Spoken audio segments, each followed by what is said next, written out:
நீங்கள் கேள்வியிலே நல்ல காலம் வந்து விட்டதானா மறுமலர்ச்சியான மிகுந்த குபேர யோகமான காலகட்டம் வருது. இந்த ராசி அன்பர்கள் இவங்களுக்கு ஒரு நல்ல காலம் வருது. ஃபஸ்ட்டு விஷயம் ஹாப்பியாக இருக்க போகிறாங்க. முதல்ல இவங்களுக்கு இன்னைக்கு புதுசாக கற்றுக்க போகிறாங்க. இன்னைக்கு நவீன காலகட்டத்தில் டக்கு டக்குன்னு அப்டேட் ஆகிற ராசிங்க இவங்களுக்கு. இந்த ராசிக்கு 7க்குரியவர் 9ஆம் ஸ்தானத்தில் பயணிக்கிறார் இந்த காலகட்டத்தில். அப்போ கணவன் மனைவி இருந்த மனக்கசப்புகள் இப்போதான் மாறுது.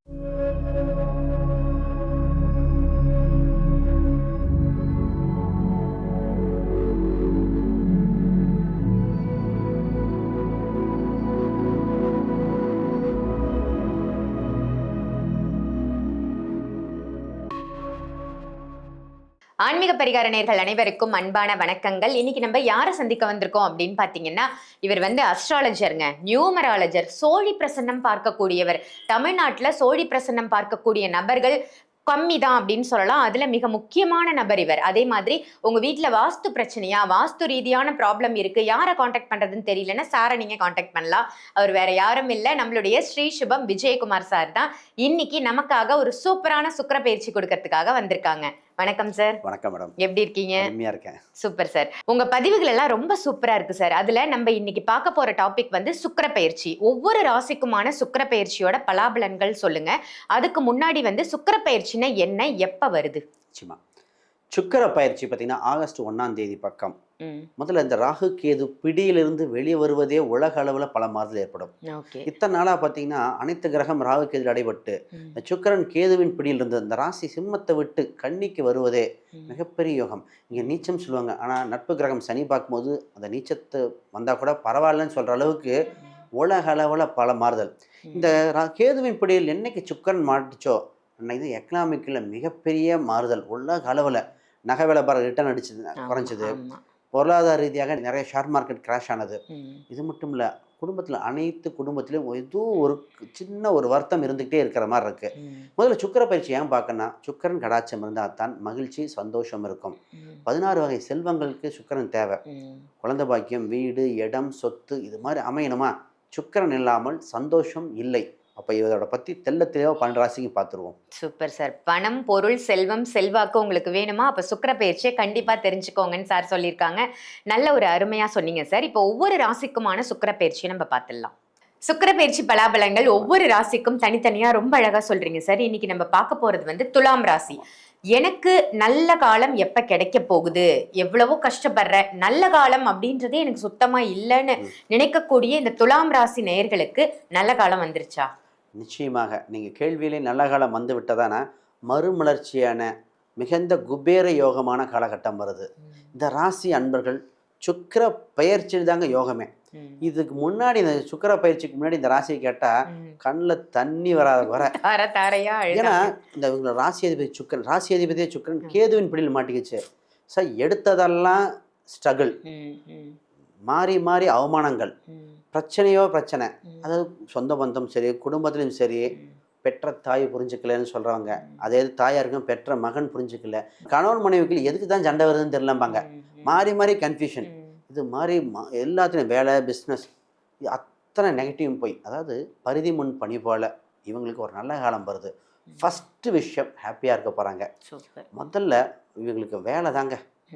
வேலைன்னு வந்துட்டால் வெள்ளைக்காரங்கிறது இந்த ராசி. ஏன்னா இவ்வளோ ஹார்ட் ஒர்க்கார். இப்போ உங்களுக்கு வேலை கிடைக்கிற யோகம் வருது. எங்கள் சுக்கிர பகவான் 6ஆம் வீட்டை பார்க்கறனால வேலையில் ஒரு உயர் பதவி. நிறைய பேர் வெளிநாட்டுக்கு போகலாமா, வெளிநாடு சம்மந்தப்பட்டது ட்ரை பண்ணலாமா, ஒரு யோகமாக இருக்குமான்னு ட்ரை பண்ணவங்களுக்கு ஒரு வாய்ப்பு வருது. ஒரு சிலர் ஃபாரினில் இருக்கிறவங்க டிசிஷன் மேக்கிங்காக காத்துட்ருக்காங்க. என்ன டிசிஷன்னா, இந்தியா வந்துடலாமா இல்லை வெளிநாட்டில் பிஆர் அப்ளை பண்ணலாமா. குழந்தைகள் இருக்காங்களே அவங்களுக்கு லைஃப் எதிர்காலம் நல்லாயிருக்கும். இவங்களுக்கு இந்தியா வரணும்னு தோணும், ஆனால் குழந்தைகளுக்கு அங்கே தோணும். இந்த ஒரு டிசிஷன் அப்போ ஜாதக ரீதியாக பார்த்த முடியும். லாங் டேர்மாக உங்கள் ஜாதகம் என்ன சொல்லுது, குழந்தைங்க என்ன சொல்லுது, அதை வச்சு முடிவெடுத்துக்கலாம். இன்றைய காலகட்டம் வெளிநாடுன்னு சொல்லுது, லாங் டேர்மை பார்க்கணும். அப்போ வேலை வாய்ப்புகள் வெளிநாடு சூப்பராக இருக்கும். இவங்களுக்கு இன்றைக்கி புதுசாக கற்றுக்க போகிறாங்க. இன்றைக்கி நவீன காலகட்டத்தில் டக்கு டக்குன்னு அப்டேட் ஆகிற ராசிங்க இவங்களுக்கு. இறை பலம் இப்போ இப்போ தான் வருது. இத்தனை நாளா குலதெய்வம் இல்லை சாமியே இல்லைங்கிற அளவுக்கு போயிட்டாங்க. ஏன்னா விரக்திக்கு உச்சிக்கு போயிட்டாங்க. போயிட்டாங்க. இப்போ அடுத்தடுத்த ஸ்டெப்பு நோக்கி பயணிக்குது. இப்போ என்ன ஆகுதுன்னா, ஒரு திடீர் அதிர்ஷ்டமாக ஒரு பண வரவு வருது. பணம் வந்து என் குரு பகவான் வேற 4, 6 பார்க்குது. அடுத்தது பணம் வந்தோடனே என்னென்னா, சார் ஒரு இடம் வாங்கலான் இருக்கேன், ஒரு திடீர்னு ஒரு ப்ராப்பர்ட்டி வருது, கொஞ்சம் லோன் போட்டால் கட்டிடலாம், ஆனால் லோன் போடலாமா, இது ஒரு டவுட்டு. ஏன்னா ஒரு சிலர் வாங்கக்கூடிய அம்சம் உண்டு.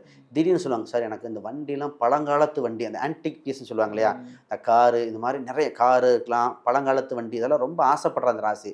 இப்போ அந்த மாதிரி ஆப்பர்ச்சுனிட்டி வருது, கையில் பணம் இருக்குது, ஆனால் பின்னாடியே சம்பாரிச்சிருவானா. நிறைய பேர்த்துக்கு சம்பாதிக்கக்கூடிய வாய்ப்புகள் உண்டு. பட் இருந்தாலும் பர்சனல் ஹாரோஸ்கோப் ரொம்ப முக்கியம். அப்போ ஆனால் உங்கள் ஜாதகத்தில் இடம், வீடு, வண்டி, வாகனம் ஆதாயமாக இருக்குது. இதில் கடனை அடைக்கக்கூடிய சூழ்நிலையும் வந்திருக்கு. லைஃப் பார்ட்னர் ரொம்ப ரொம்ப முக்கியம். இந்த ராசிக்கு 7க்குரியவர் 9ஆம் ஸ்தானத்தில் பயணிக்கிறார் இந்த காலகட்டத்தில்.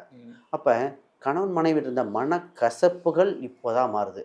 இதுக்கு முன்னாடி நிறைய பேர்த்துக்கு லைஃப்பை கன்டினியூ பண்ணுறதா வேணாமா. நீங்கள் சொன்னால் காமெடியாக தான் இருக்கும். 52 வயசு அந்த பெண்மணி கேட்குறாங்க, எனக்கு டைவர்ஸ் கிடைக்குமா அப்படின்னு. உண்மைதான் சார். நிறைய இப்போ நம்ம கேள்விப்படுறோமே, 50 வயசுக்கு மேலே தான் ஏன் இவங்க அப்ளை பண்ணுறாங்கன்னு நமக்கு தோணும். ஆமாம், அந்த சூழல் அவங்களுக்கு அந்த ஸ்ட்ரெஸ் தான். அந்த கணவன் மனைவி டைம் ஸ்பெண்ட் பண்ணுறதுக்குண்டான நேரம் இல்லை, ஒரு டிப்ரெஷனில் இருந்தாங்க. நான் இதுக்கு வாழ்வியல் பரிகாரம் கொடுத்து சரி பண்ணதும் உண்டு. ஆனால் ஒரு சிலர் கைமீறி போனதும் உண்டு. அப்போ லைஃப்பை ஒரு சேஞ்ச் மாற்ற வேண்டிய நேரம், நல்ல காலமாக ஒரு முடிவெடுக்க வேண்டிய நேரம் வந்திருக்கு. ஆனால் இவங்களுக்கு திருமண யோகம் இருக்கா? நான் ஃபஸ்ட்டு இந்த ராசிக்கு சொல்கிறது, திருமணம் சம்பந்தப்பட்ட பேச்சுவார்த்தைகள் பேச ரெடி, முடிவு சொல்ல வேண்டாத நேரம். அப்போ திருமணம் ஃபைனலைஸ் பண்ண வேண்டாம், கொஞ்சம் வெயிட் பண்ணுங்க. ஏன்னா சுக்கிரன் இவங்க ராசிக்கு 12ல் பயணிக்குது. இவங்க ராசியில் வந்தால் கூட 7ஆம் அதிபதி 9ஆம் வீட்டில் அந்த நிலையற்ற வீட்டில் இருக்கும் பொழுது திருமணம் சார் பார்த்தோம், பேச்சுவார்த்தை நிச்சயம் வரைக்கும் போச்சு, நின்றுச்சுன்னு பேர் வந்துடும்.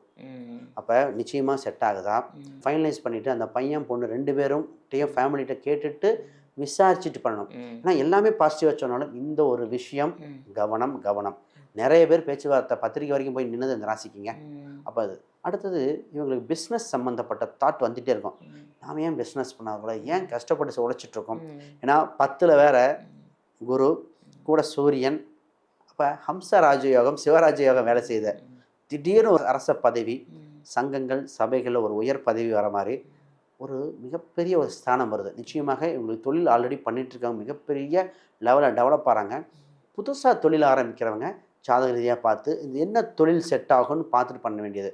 ஆனால் இவங்களுக்கு ஆல்ரெடி தொழில் பண்ணுறவங்களா, விளம்பரம் கொடுக்கறது, இந்த ஆடிட்டிங் பிரச்சனை சால்வ் ஆக வேண்டியது, ஒரு டிஸ்பியூட் ஏற்பட்டதை, பார்ட்னர்ஷிப் ஏற்பட்ட டிஸ்பியூட் இதாகுது, இந்த ஒரு கவர்மெண்ட்டில் ஒரு சைன் வரல அப்படின்னு. குறிப்பாக ரியல் எஸ்டேட்டில் நிறைய பேர் பணம் போட்டு மாட்டினது இந்த ராசி தான்.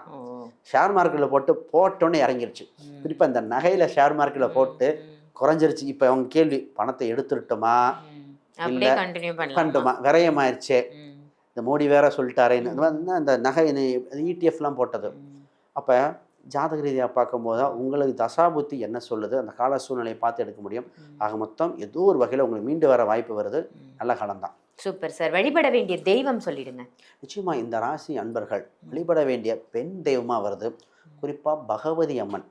அதாவது முருகர் அம்சம் தான் வரும். முன்னு முருகர் இல்லை பெண் தெய்வம்னா பகவதி.